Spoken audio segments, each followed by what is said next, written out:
Yo guys, what is up? I hope you're all doing great. So today I have a very interesting video for you guys. We're gonna talk about life in China right now.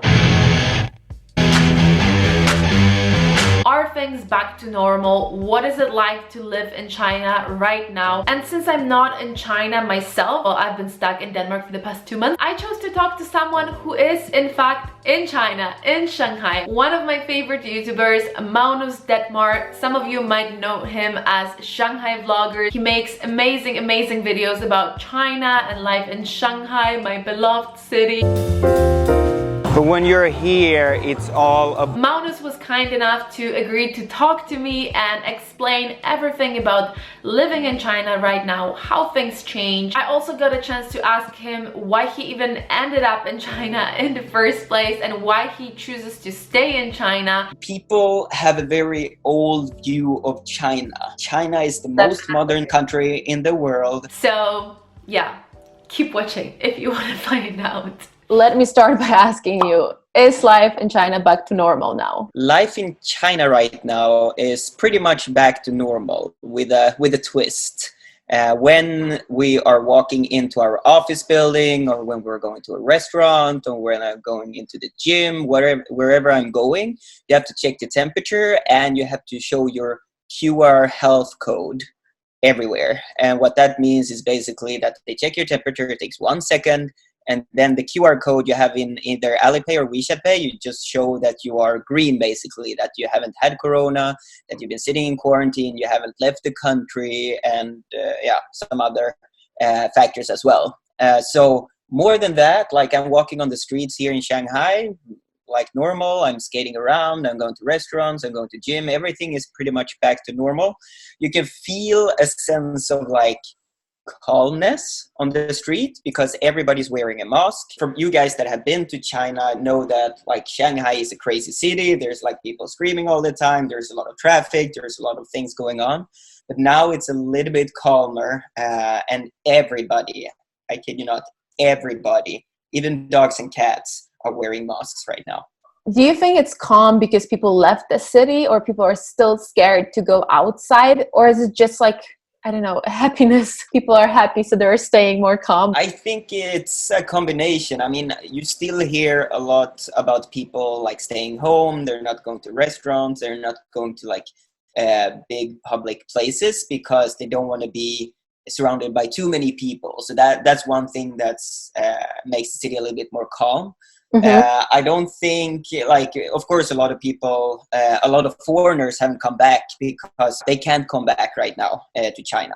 But more than that, it's just like, it's a sense of respect and like everybody is happy to actually be outside and enjoying this beautiful city more than ever. How is it like with traveling inside of China? Do you know if you can travel around China right now? I mean, I don't know if it's time that anyone would actually travel, but if they have family or whatever, they want to visit, can they do that? Yes, right now you can travel freely in China. There's, I think, is 3 cities or provinces that you can't go to. Like if you go to Wuhan, if you go to some other, I don't know the other places, but there are like 3 or 4 of them that you can't go to right now. This weekend, it was May holiday. So a lot of people start to travel for the first time. And I actually traveled down to Sanya, which is like the Hawaii of China, basically.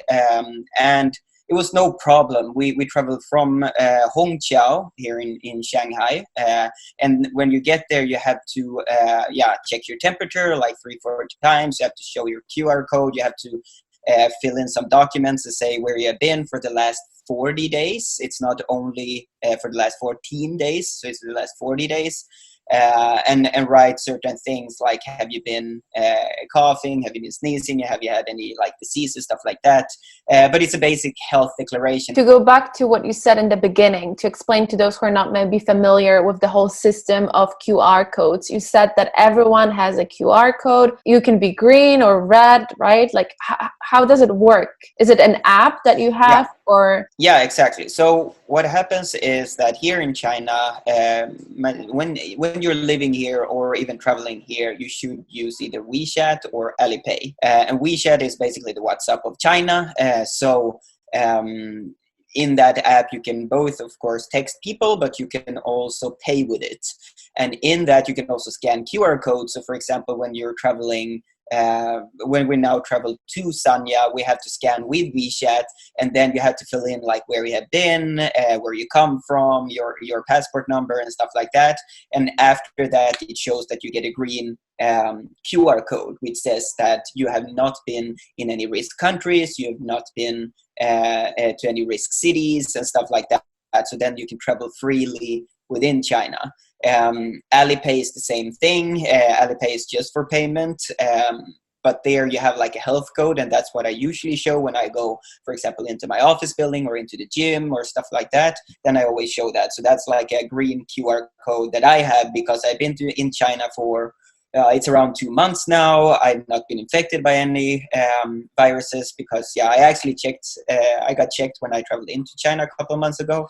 And I've not been close to anyone else because that's what I've heard. I'm not very sure if it's true or not, but what I've heard is if it's an outbreak, let's say here in Shanghai, if a person tests positive in a certain area here, people that are close to that person will actually get a yellow QR code as well.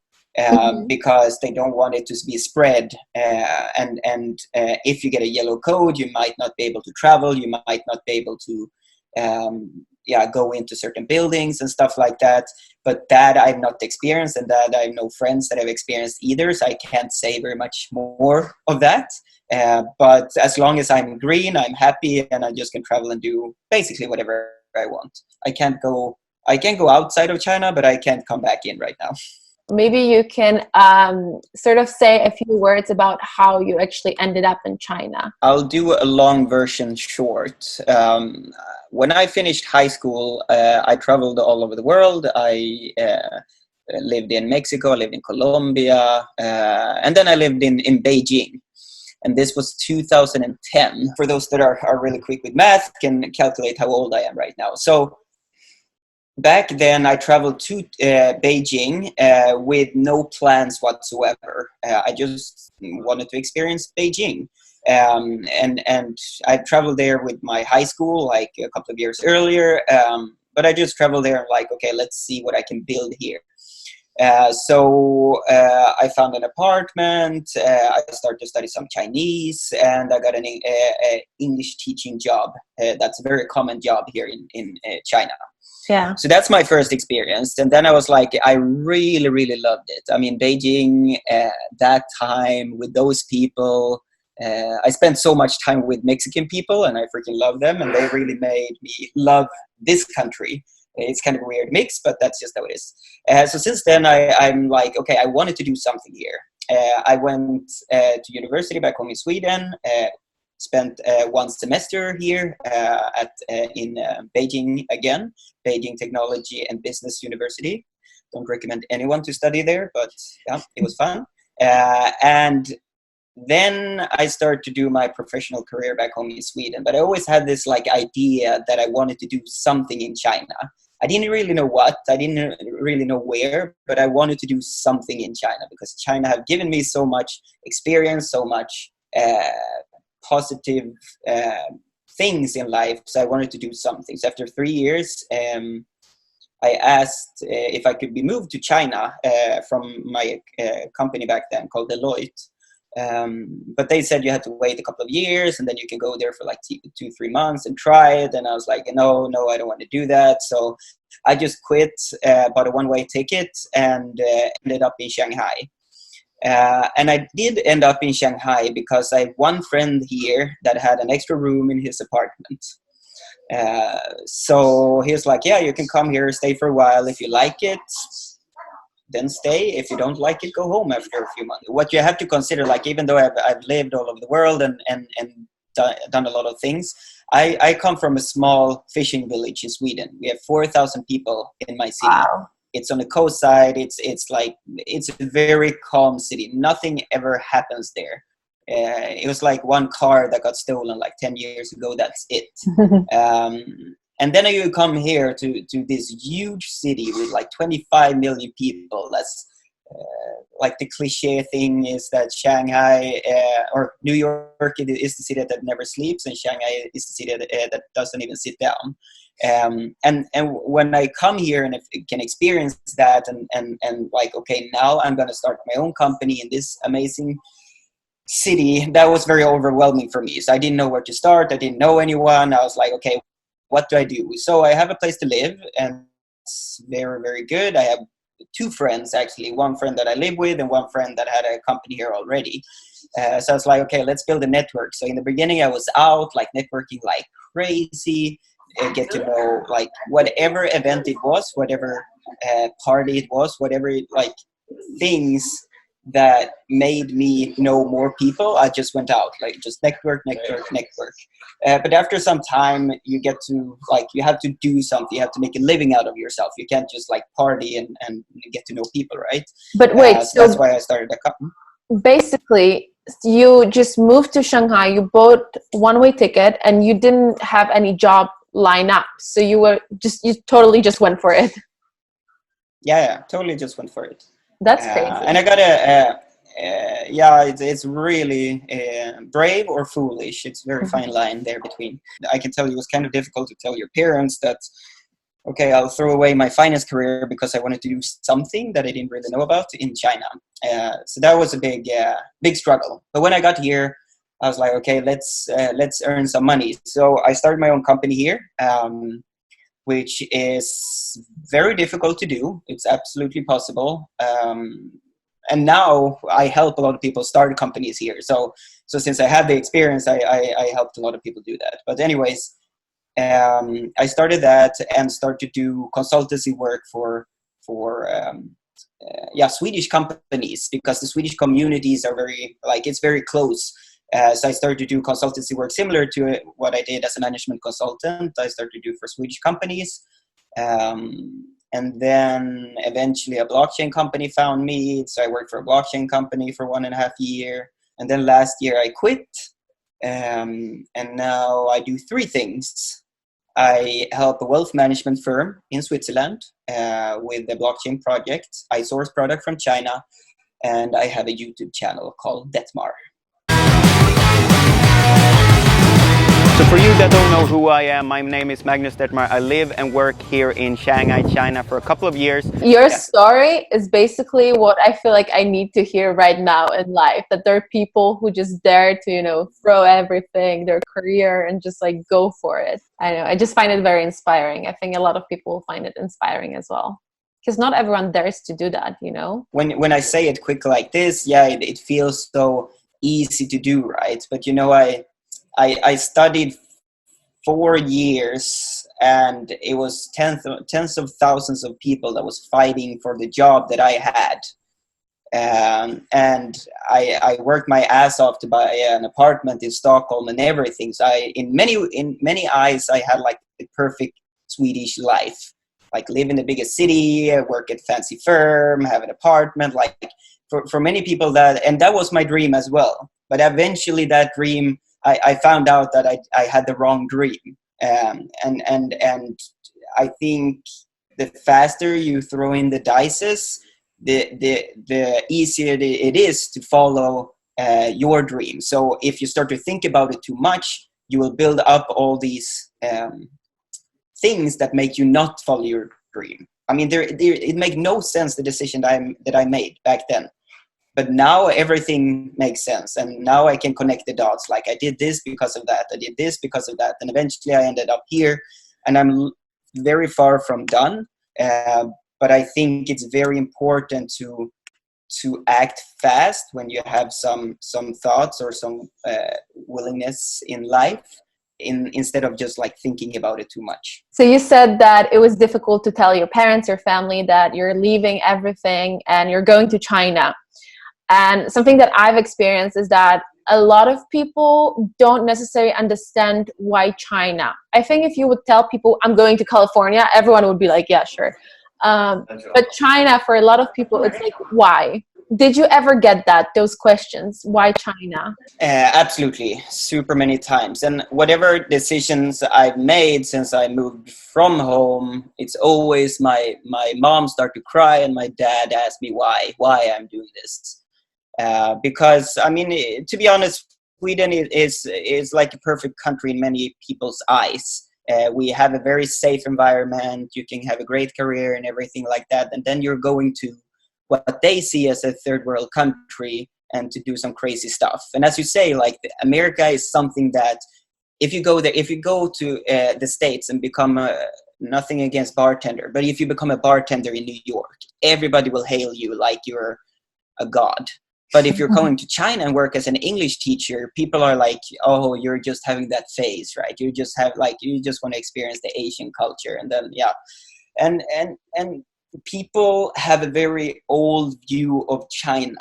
China is the most modern country in the world. They have the most advanced technology. They are not the old China like people have the image of. Here I can do way more stuff than I can't even do back home in Sweden, that I can't do in the US. And people think that doing a career in China is like, oh, they want to try Asia, but in the US it's actually doing something good for your career. So that's just a very old version of it, and I try to prove that very much in my YouTube channel. Like I can have such a nice life here in China, and I have such a nice life here. If I did the same in the US, I would probably be sitting in a cubicle 9 to 9 and maybe have 1 or 2 days of vacation.